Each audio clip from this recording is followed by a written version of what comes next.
Welcome to American Black Journal. I'm Stephen Henderson and glad to have you with us for this first show of 2018. This is a really big year for us on American Black Journal as we celebrate the 50th anniversary of this program on Detroit Public Television. We're proud to be America's longest running locally produced television show. My first guests today also became part of television history when they were hired as news anchors for the country's first African-American owned and operated television station, WGPR Channel 62. The Detroit station went on the air in 1975 with Big City News.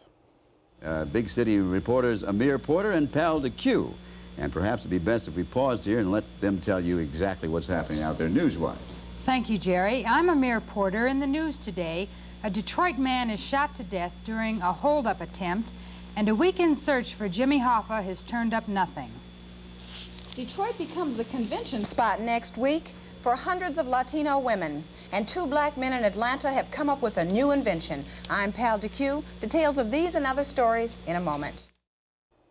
The original WGPR-TV studio on East Jefferson is now a museum. Named after the station's founder, Dr. William Banks, the museum will celebrate its first anniversary with a public event on Martin Luther King Day. Joining me now are former WGPR-TV news anchors Amyre Makupson and Doug Morison. Thank you both for being here on American Black Journal. Pleasure being here, Steve. Yes. So I have to say, first of all, that as someone who grew up here in the city of Detroit, I grew up watching the two of you on that show on WGPR. I don't think I would have been watching in 1975 because I would have been 4 years old, but certainly later in my childhood, you guys were familiar faces. So it's really an honor to be here with two Detroit institutions on the show. It's our pleasure to be here as well. And one thing you should know is that since our days at TV 62, this is the first time that Amyre and I have shared a set. Right. Then that's great history too, right? Here used to be a lot longer. A lot longer. That's right. So let's go back to that first broadcast in 1975 of Big City News. This is this very novel conceit, this idea of a black-owned and operated television station and a newscast with African Americans reporting and talking about the news. Well, we had a wonderful opportunity, and that's what we saw it as. We had jobs in an industry that's what we wanted to do. We had no idea, Stephen, that we were becoming a major part of history, a major part of culture, our heritage. That's a Detroit story, that's a national story. Sure. So we were able to do that, and it just was a fascinating opportunity that we were all very grateful for. Yeah. Go ahead. It was really an opportunity that I didn't anticipate because I wasn't scheduled to be the anchor for the Oh, is that right? News. Right. They had brought up a gentleman from, I believe, Memphis, Tennessee. Okay. And he had a falling out with our boss, and so he walked off the job, and the boss said, "You got it." You're so up, right? That's what I did. Right. If you look at the set, obviously then, I mean, it's the 70s. Everything looks really differently than it does now, but it was different there than it would have been at other places too. I mean, this was a pretty spare operation, wasn't it? Yeah, pretty. It kind of looked like Donna Reed, you know. But just some basic stuff. And I remember Jerry Blocker saying, who was recruited from Channel 4 and who went over there as the first news director. And he looked at the set, and I remember him saying, "I wanted that Detroit to be back further, you know." But it was done, and that's what we went with. Yeah. And as far as we were concerned, we had the best set in town. We were happy. Yeah. Go ahead.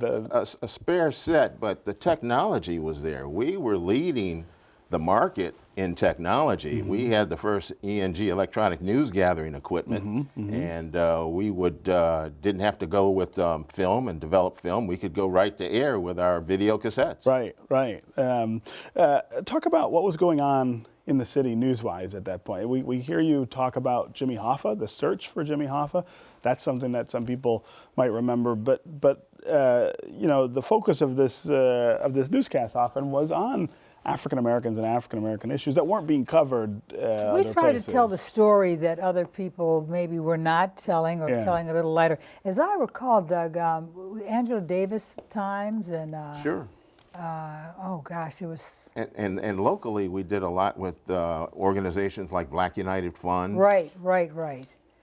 things that we felt that people should know about who may not necessarily have known or had the opportunity to learn. Yeah. We probably try to do a little too much because you want to cover all of it, and you're so limited by time and space, as we all know. But we tried to do stories that were relevant to the Black community and just as important as any of the other stories may have been. Yeah, yeah.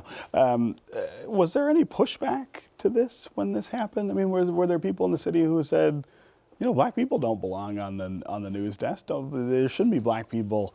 If there was, I was not aware of that. I wasn't either, Stephen. I was out in the field quite a bit, and all of my colleagues at that time were very supportive. Yeah, yeah.